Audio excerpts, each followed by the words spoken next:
নিজেও তিনি এটা নিয়ে কাজ করেছেন। তার আরেকটা লেখা সমস্ত সমস্যা সহ আসা দরকার, সেগুলি নিয়ে পরে আমরা উপকৃত হব। আর মূলত এখানে সমস্যা হলো শিক্ষানীতি বা শিক্ষা পাঠ্যসূচি, কারিকুলাম, সিলেবাস এবং আইন। শিক্ষানীতি হলো একটা ধারণা। এই ধারণাটা শুরু হয়েছিল যেহেতু বাংলাদেশ সেকুলার রাষ্ট্র, এটা হলো বাক্য প্রথম যেটা শিক্ষানীতিকে আপনারা দেখেন। যেহেতু বাংলাদেশ সেকুলার রাষ্ট্র সেহেতু বলি এখানকার।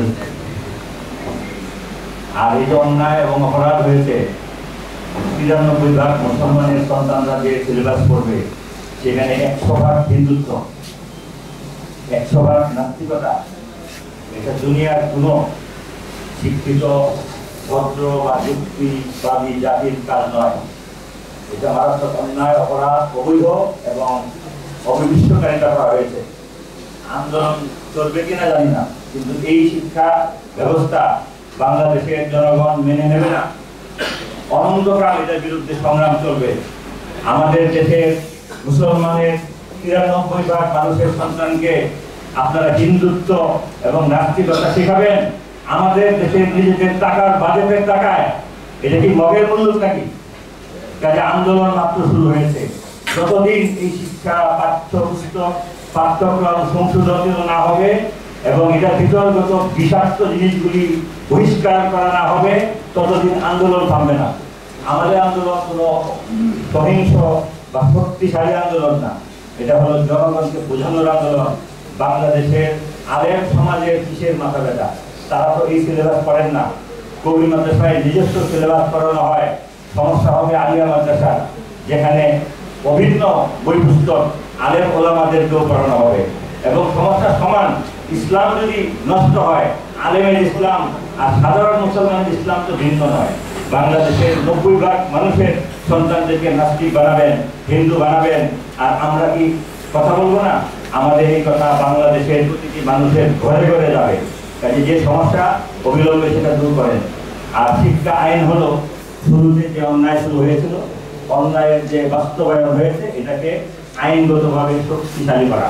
আইন যদি হয় তাহলে নাস্তিকতা এবং হিন্দুত্ববাদ করতে আমরা বাধ্য হব।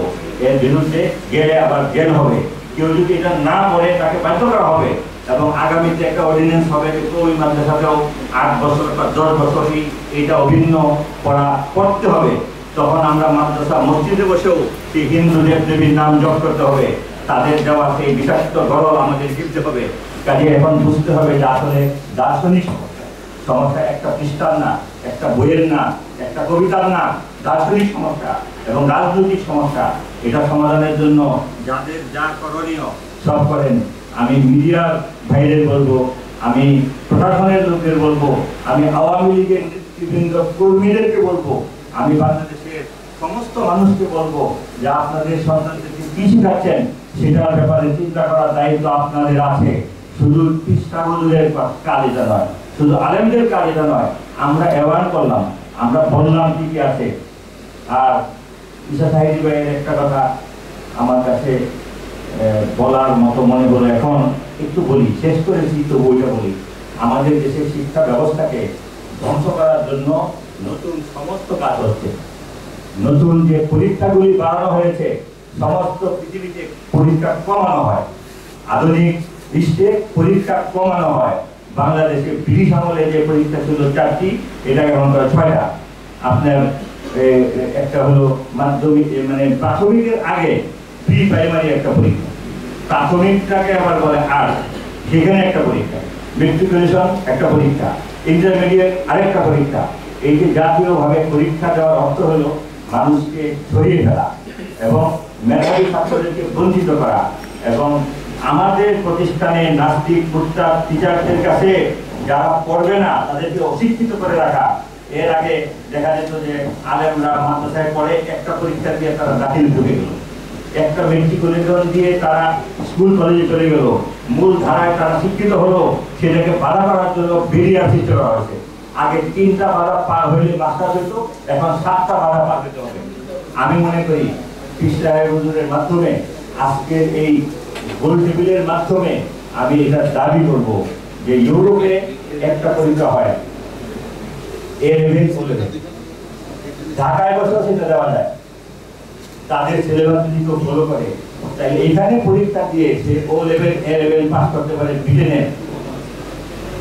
এবং জিপিডি আছে আমেরিকায়, জেনারেল এডুকেশন আপনার ডিগ্রি।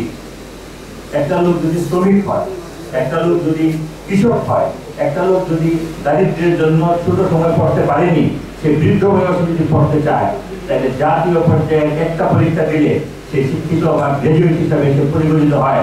আজকে যদি বাংলাদেশে 200, 1000, 1200, 2200 বা 3000 নম্বরের প্রশ্ন তৈরি হয় একটা, আর যে কোনো লোক যদি সেই পরীক্ষা দিয়ে শিক্ষিত হতে পারে, তাইলে বাংলাদেশের আলেম ওলামা সাহেব, বাংলাদেশের কওমি ছাত্র, বাংলাদেশের পড়ালেখা করে নাই এমন লোক, বাংলাদেশের দরিদ্র কৃষক শ্রমিক মজুর, তারাও যদি বাইরে কোয়ালিফাই হয়, সে যদি পরীক্ষা দিতে পারে, একবারে হোক, দুইবারে হোক, তিনবারে হোক পাস করে, সে লোকগুলি সবাই গ্রাজুয়েট এবং শিক্ষিত হতে পারত।